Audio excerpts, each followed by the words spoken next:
Hello दोस्तों, नमस्कार। एक बार फिर से आप सभी का बहुत बहुत स्वागत है आपके अपने परिवार मैथ्स वाटिका में। दोस्तों, मैं हूं रुपेश यादव और इस वीडियो में हम लोग यूथ पब्लिकेशन वाली बुक से जो 2021 के एनटीपीसी एग्जाम में क्वेश्चंस पूछा गया था, खास तौर से परिमेय संख्या और अपरिमेय संख्या से रिलेटेड उसी टाइप के क्वेश्चंस को आज हम लोग इस वीडियो के अंदर करेंगे। तो आइए शुरू करते हैं आज के क्लास को। देखिएगा, यहाँ पे पहला क्वेश्चन आपके सामने है। इस क्वेश्चन में पूछा गया है हम लोगों से कि 5 और 7 के बीच आने वाली परिमेय संख्याओं की कुल संख्या कितनी होगी। अब ध्यान से पहले कॉन्सेप्ट समझिएगा कि परिमेय संख्या और अपरिमेय संख्या हम लोग बोलते किसको हैं। परिमेय संख्या को हम लोग बोलते हैं रेशनल नंबर और अपरिमेय संख्या को बोलते हैं इरेशनल नंबर। अपरिमेय संख्या को सबसे पहले हम लोग छांट के हटा लेते हैं, रेस्ट जो भी बचेगा वह आपका परिमेय संख्या होगा। तो गौर से देखिएगा, पाई आपका अपरिमेय है, ठीक है। पाई क्या है आपका? अपरिमेय है। इसके अलावा रूट के भीतर वैसी संख्या जिसका वर्गमूल न निकले, जैसे √3, √7, √11, √13, यह सब आपका अपरिमेय संख्या है। इसके अलावा इस तरीके का संख्या जैसे 2.345221, अगर अलग अलग तरह का संख्या लगातार आता रहे तो यह सब आपका अपरिमेय है। इसके अलावा रेस्ट जो भी बचा वह सब का सब आपका परिमेय है। यह सब किसका एग्जाम्पल है? पाई हो गया, या रूट के भीतर वैसी संख्या जिसका वर्गमूल न निकले, या फिर दशमलव के बाद अलग अलग संख्या रिपीट करे। ध्यान रखिएगा, यहाँ दशमलव के बाद अलग अलग संख्या रिपीट कर रहा है तो यह सब कहलाएगा आपका अपरिमेय संख्या, यानी कि इरेशनल नंबर, और रेस्ट जो भी बचा वह आपका कहलाता है परिमेय संख्या। अब और देख लीजिए, परिमेय संख्या वास्तव में हम लोग उसको बोलते हैं जिसको p/q के रूप में हम व्यक्त कर सकते हैं। जिसको हम लोग भिन्न के रूप में व्यक्त कर सकते हैं उसको बोलते हैं परिमेय संख्या, और जिसको भिन्न के रूप में व्यक्त नहीं कर सकते हैं उसको हम लोग बोलते हैं अपरिमेय संख्या। तो इस तरफ जो भी है उसको हम लोग भिन्न के रूप में व्यक्त नहीं कर सकते हैं। पाई का मान 22/7 होता है, लेकिन एग्जैक्ट मान नहीं है, अनुमानित मान है। तो इसी वजह से पाई को तो रखा गया है आपका अपरिमेय संख्या में, जबकि 22/7 किस में है? 22/7 परिमेय में है, क्योंकि 22/7 को हम लोग p/q के रूप में रिप्रेजेंट कर रहे हैं। तो इसको आप देख लीजिएगा, ठीक है।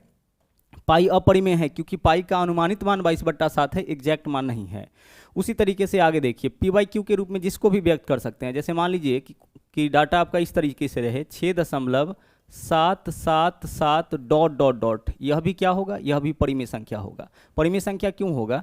क्योंकि दशमलव के बाद अगर एक ही संख्या रिपीट करता है तो उसके ऊपर हम लोग रेकरिंग लगाते हैं, और इसको हम इस तरीके से लिख सकते हैं 6 दशमलव के स्थान पर प्लस रेकरिंग हटाएंगे तो बट्टा में 9, यानी भिन्न के रूप में इसको भी व्यक्त कर लेते हैं।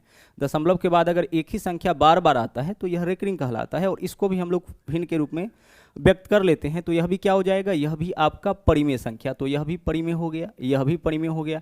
इसके अलावा अगर आपसे पूछा जाए √36 परिमेय की अपरिमेय, तो यह भी आपका परिमेय हो जाएगा, क्योंकि √36 का वैल्यू आपका निकल जाएगा। लेकिन रेस्ट जो भी बचा वह सबका सब आपका अपरिमेय। एक बार इस दोनों डाटा को कंपैरिजन करिएगा। यहाँ पे देखिए, यहाँ भी दशमलव के बाद लगातार संख्या है और यहाँ भी दशमलव के बाद लगातार संख्या है। अंतर क्या है? यहाँ पे दशमलव के बाद अलग अलग संख्या आया है, जबकि यहाँ पे क्या है? दशमलव के बाद एक ही संख्या है। तो इसको तो हम भिन्न के रूप में व्यक्त कर सकते हैं, बट इसको भिन्न के रूप में व्यक्त नहीं कर सकते हैं। उसी तरीके से अगर इस तरह से संख्या रहे 1.75, क्या इसको भिन्न के रूप में व्यक्त कर सकते हैं? बिल्कुल कर सकते हैं। दशमलव हटाएंगे, 2 अंक के बाद है तो बट्टा में 100 होगा, तो इसको भिन्न के रूप में व्यक्त कर लिए, क्योंकि निश्चित स्थान के बाद दशमलव है तो यहाँ तो कोई दिक्कत ही नहीं है। तो यह सब क्या होगा? यह सब आपका अपरिमेय हो गया। सॉरी, यह सब आपका क्या होगा? यह सब परिमेय होगा। जिसको भी p/q के रूप में व्यक्त कर दिए वह परिमेय होगा, जिसको भी p/q के रूप में हम व्यक्त नहीं कर पाते हैं वह आपका क्या होता है? अपरिमेय होता है। अब आते हैं इस पहले क्वेश्चन पे। पहला क्वेश्चन क्या है? 5 और 7 के बीच बोला है कि आने वाली परिमेय संख्याओं की संख्या कितनी होगी। तो आंसर हमारा अनंत होगा। किसी दो संख्या के बीच, यहाँ तो 5 और 7 है, किसी दो संख्या के बीच में हम अनंत परिमेय संख्या लिख सकते हैं। अनंत कहने का मतलब है कि ऐसा बहुत सारा संख्या होगा भिन्न के फॉर्म में जिसका वैल्यू इससे बड़ा और इससे छोटा हो जाए। 5 और 7, जैसे मान लीजिए अगर हम लिखते हैं 11/2, तो 11/2 का मतलब कितना है? 5.5। 11/2 का मतलब क्या है? 5.5। तो 5.5 क्या है? 5 से बड़ा है और 7 से छोटा है, मतलब इस दोनों के बीच आ जाएगा। और इस तरीके का हम लोग बहुत सारा संख्या लिख सकते हैं। अगर हम आपसे कहें 13/2, तो 13/2 का मतलब क्या है? 13/2 का मतलब 6.5, तो यह भी संख्या इससे बड़ा है, इससे छोटा है। तो इस तरह का हम लोग बहुत सारा भिन्न लिख सकते हैं ना, बट्टा में 4, बट्टा में 3, किसी भी फॉर्म में लिख सकते हैं। तो कहने का यह मतलब है कि जब भी आपसे किसी दो संख्या के बीच में पूछा जाए कि कितनी परिमेय संख्या होगी, तो हमारा आंसर क्या होगा? अनंत होगा। ऐसा नहीं कि आप इसमें काउंट कर लीजिए कि 5 और 7 के बीच में तो केवल 6 आता है तो एक संख्या होगा, नहीं, किसी भी दो परिमेय संख्या के बीच में अनंत परिमेय संख्या होती है। अगले क्वेश्चन पे आइए, देखिएगा यहाँ पे क्या बोला है, √2 और √3 का गुणनफल क्या होगा, है ना, किस तरीके का संख्या होगा। तो जब आप √2 में √3 से गुणा करिएगा तो क्या वैल्यू आ जाएगा? √6 आ जाएगा। गुणा करना है √6। अब √6 को देखिए, यह परिमेय है कि अपरिमेय? सर यह तो अपरिमेय होगा। अपरिमेय संख्या क्यों होगा? क्योंकि रूट के भीतर वैसी संख्या जिसका वर्गमूल न निकले वह आपका कहलाता है अपरिमेय संख्या। आगे चलिए, जो भी क्वेश्चन कराया गया है ना 2021 में, जो आपका क्वेश्चन पूछा गया है एनटीपीसी के एग्जाम में, वहीं से उठाया गया है। √3 + √11 का होल स्क्वायर क्या होगा? यह भी आपका एक अपरिमेय संख्या होगा। जैसे देखिएगा यहाँ पे 18 क्या है? सर 18 तो परिमेय संख्या है। और अगर आपसे पूछा जाए √5 क्या है? √5 आपका एक अपरिमेय संख्या है। तो 18 + √5 क्या होगा? इस दोनों को अगर आप मिलाते हैं तो इसमें एक पार्ट जो है जिसको हम भिन्न के रूप में व्यक्त नहीं कर सकते हैं, तो यह पूरा मिला के क्या होगा? यह पूरा मिला के आपका अपरिमेय होगा। इसके वजह से यह पूरा का पूरा व्यंजक क्या हो गया? अपरिमेय हो गया। तो उसी तरीके से जब आप इसको तोड़िएगा तो यह वैल्यू हो गया a का, यह वैल्यू है b का, होल स्क्वायर है तो हम करेंगे a² तो √3 का स्क्वायर 3 होगा, प्लस b² √11 का स्क्वायर 11 होगा, प्लस 2ab तो 2 गुना √3 गुना √11 कितना हो जाएगा? √33 हो जाएगा। तो इसके वजह से देख लीजिए 11 और 3 यह तो 14 हो गया, लेकिन यहाँ पे √33 हो गया, यानी रूट के भीतर में 33 आ गया, जिसका वर्गमूल हम लोग नहीं निकाल सकते हैं। तो यह क्या हो जाएगा? हमारा एक अपरिमेय संख्या हो जाएगा, यह आपका एक इरेशनल नंबर हो जाएगा। आगे चलिए, अगले क्वेश्चन में आइए। यहाँ पे देखिए 0.2323 डॉट डॉट डॉट डॉट, इसको बोला गया है डॉट डॉट डॉट है यहाँ पे, ठीक है, परिमेय संख्या के रूप में व्यक्त करिए। इसको किस फॉर्म में व्यक्त करना है? परिमेय संख्या। परिमेय संख्या कहने का मतलब किसको? PYQ के रूप में व्यक्त करना है। तो कैसे व्यक्त करेंगे? गौर से देखिएगा, 0. जो संख्या बार बार आएगा उसको आपको एक बार लिखना है। तो बार बार कौन आया है यहाँ पे? 23, तो 23 को एक बार लिखिए और इसके ऊपर यह सिंबल लगाइए। यह सिंबल बार का सिंबल है, इसी को हम लोग रेकरिंग बोलते हैं। जिस किसी संख्या के ऊपर यह सिंबल लगा रहे तो आप देख के यह समझ जाइएगा कि यह संख्या जो है बार बार आया होगा, लगातार रिपीट किया होगा, इसी वजह से इसके ऊपर यह सिंबल लगा हुआ है।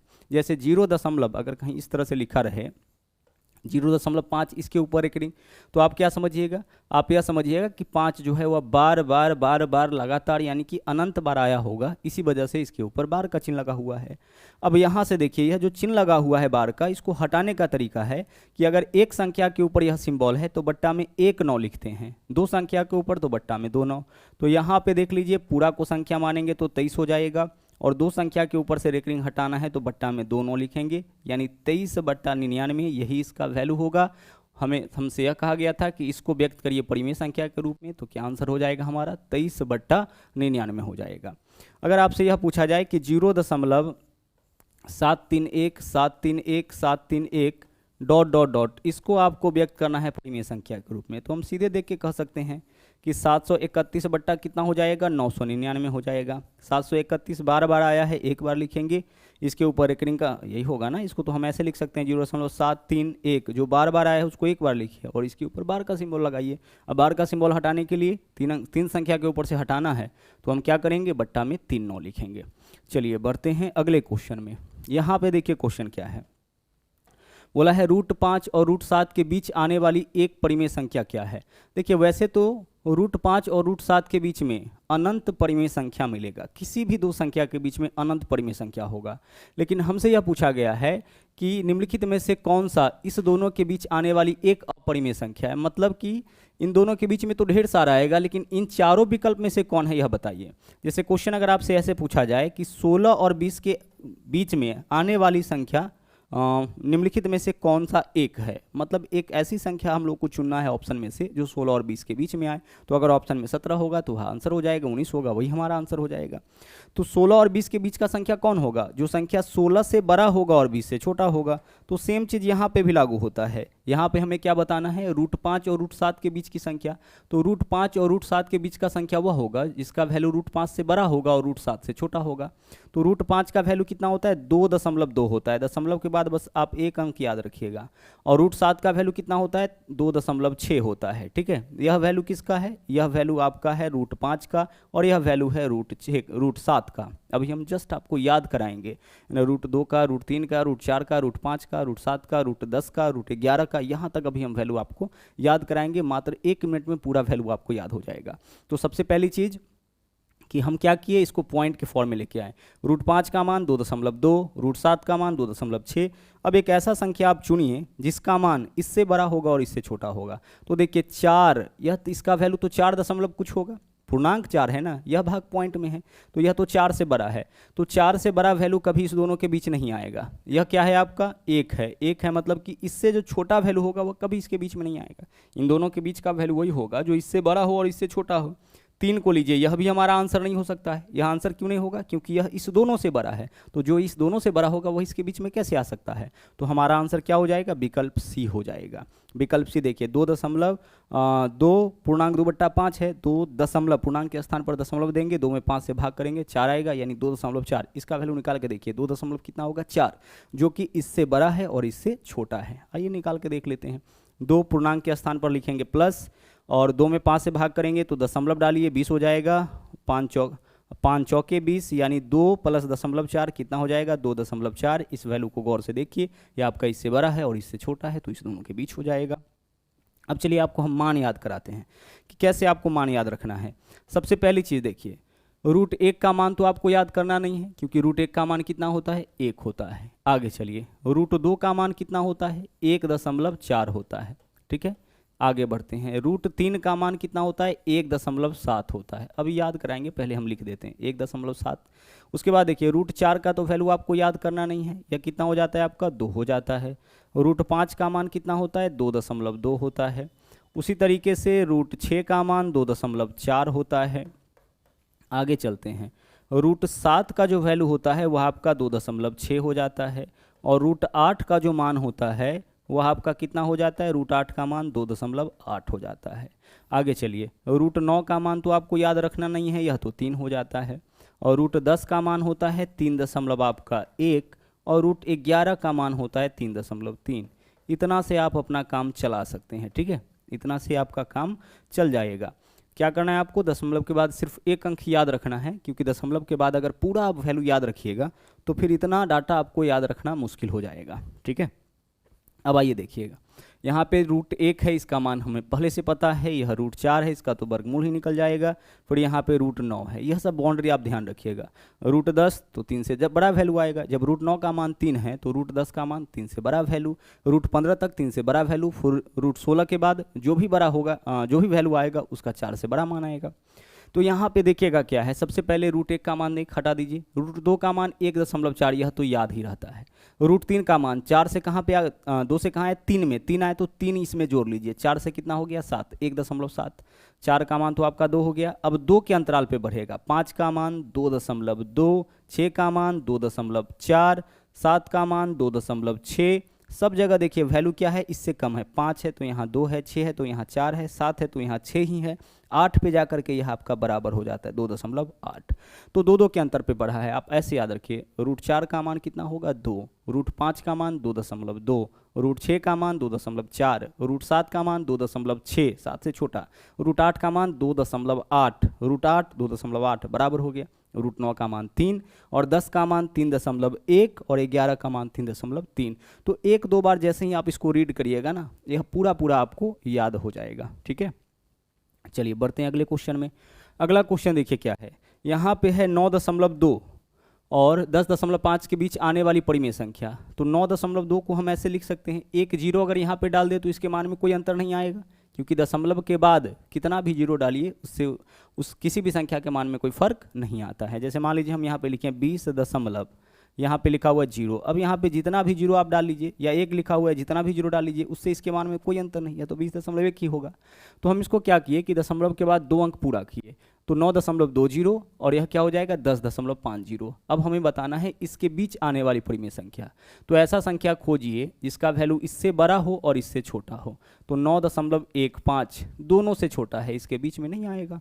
9.55 यह आपका हो जाएगा क्योंकि इसका वैल्यू इससे बड़ा है और इससे क्या है, इससे आपका छोटा है। ठीक है, चलिए बढ़ते हैं अगले क्वेश्चन में। आगे देखिए क्या है, सभी अपरिमेय संख्याएं होती है। जो भी अपरिमेय संख्या होगा वह क्या होगा, आपका वास्तविक संख्या होगा, रियल नंबर होगा। इसको भी आप समझ लीजिए कि वास्तविक संख्या किसको बोलते हैं और अवास्तविक संख्या किसको बोलते हैं। देखिएगा यहाँ पे रूट के भीतर अगर कोई संख्या नेगेटिव चिन्ह के साथ आ जाए ना, तो यह केवल होता है अवास्तविक संख्या, यानी कि इमेजिनरी नंबर। इसको हम लोग काल्पनिक संख्या भी बोलते हैं।